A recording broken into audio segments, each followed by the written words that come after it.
আমরা দাঁড়ানোটাকে ফরজ বলি না, ওয়াজিব বলি না, দাঁড়ানোটাকে আমরা নফল বলি না, সুন্নতে মুআক্কাদা গায়র মুআক্কাদা বলি না, মুস্তাহাব বলি। নবীজির শানে ইচ্ছা করলে দাঁড়াও, সওয়াব পাবে, না দাঁড়ালে ও মাওলা। আরেকটা কথা মনে আসলো, সেটা কি? আচ্ছা হুজুর, আরাফাতের ময়দানে হাজীদের জন্য যাওয়াটা কি ফরজ? কি এটা ফরজ? মুজদালিফায় ওয়াজিব, মুজদালিফায় ওয়াজিব, আর মিনাতে এটাও ওয়াজিব। আচ্ছা, শয়তানকে পাথর মারতে যাওয়া এটাও ওয়াজিব, মাথা মুন্ডানো এটাও ওয়াজিব। কোরবানি যদি ওই প্রকার হজ হয়ে থাকে, যে হজের যে তিনটা প্রকার আছে, তাহলে কোরবানি ওয়াজিব, মাথা মুন্ডানো ওয়াজিব। আরাফাতের ময়দানে যাওয়া জোরে বলেন ফরজ। বললে হয়তো আল্লাহ তাআলা আপনাকে আরাফাতের ময়দানে নিয়ে যাবেন।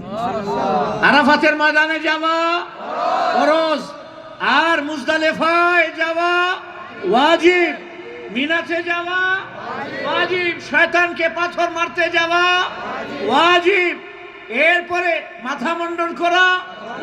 আবার আসেন, আচ্ছা হুজুর, মদিনায় যাওয়াটা কি? বলেন না, একটু বলেন। মদিনায় যাওয়া এটা ফরজও না।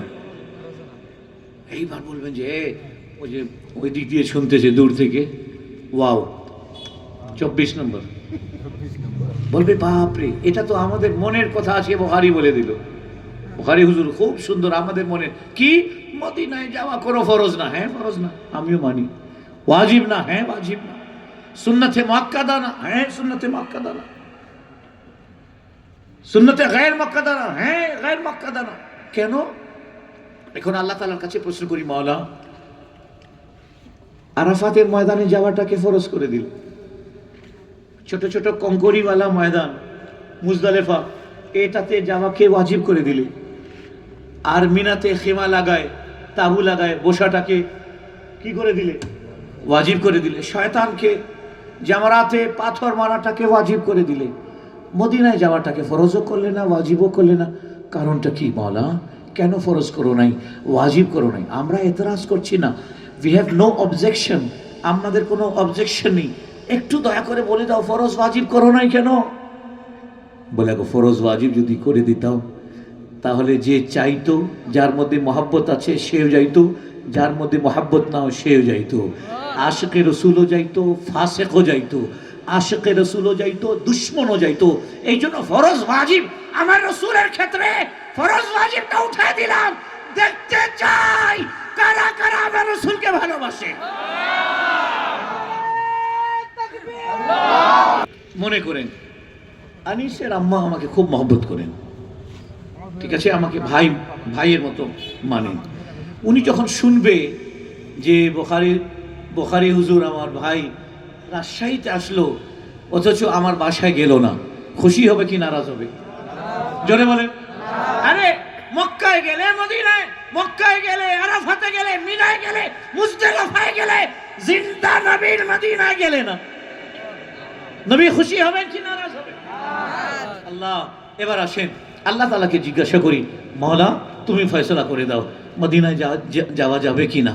আল্লাহ তাআলা কোরআন কারীমের মধ্যে ইরশাদ করছেন, বিসমিল্লাহির রহমানির রহিম, ওয়ালাউ আন্নাহুম ইয যালামু আনফুসাহুম জাউকা ফাস্তাগফিরুল্লাহ ওয়াস্তাগফারা লাহুমুর রাসূল লাওয়াজাদুল্লাহ তাওয়াবার রহিমা।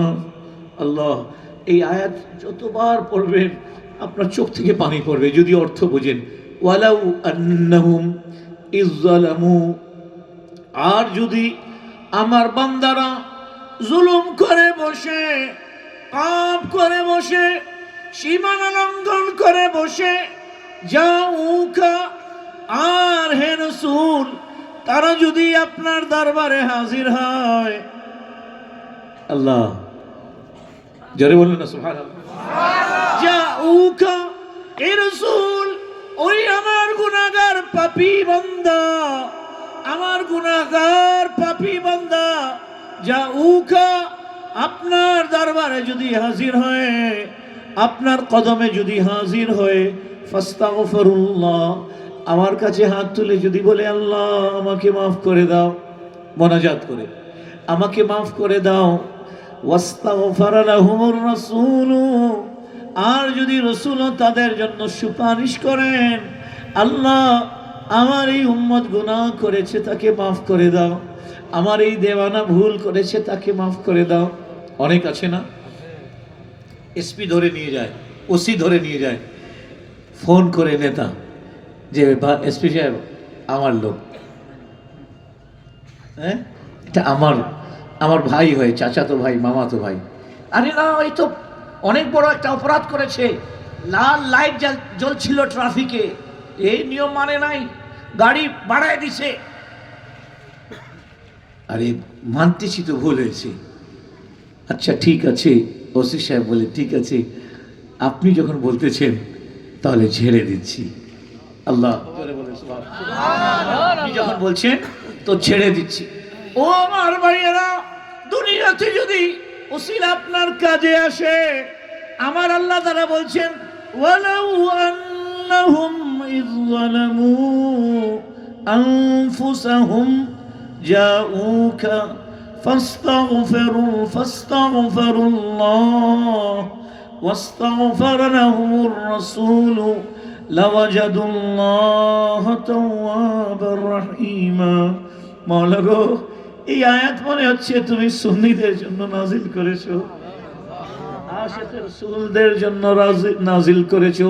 ওয়ালাউ আন্নাহুম ইয যালামু, আর তারা যদি গুনাহ করে বসে, ওয়ালাউ আন্নাহুম ইয যালামু আনফুসাহুম, তারা যদি নিজের জানের উপর গুনাহ করে বসে, এ রাসূল এরপরে যদি আপনার দরবারে আসে, ফাস্তাগফিরুল্লাহ, আল্লাহ তাআলার কাছে যদি ক্ষমা চায়, ওয়াস্তাগফারা লাহুমুর রাসূল, আর যদি রাসূল আপনিও তাদের সুপারিশ করেন, লাওয়াজাদুল্লাহ তাওয়াবার রহিমা, আল্লাহ তাআলা বলছেন আমি আল্লাহ তাদের তওবা কবুল করব, আমাকে তারা দয়ালু হিসাবে পাবে, অর্থাৎ আমি আল্লাহ তাদের জিন্দগির तमाम গুনাহ খাতা মাফ করে দেব।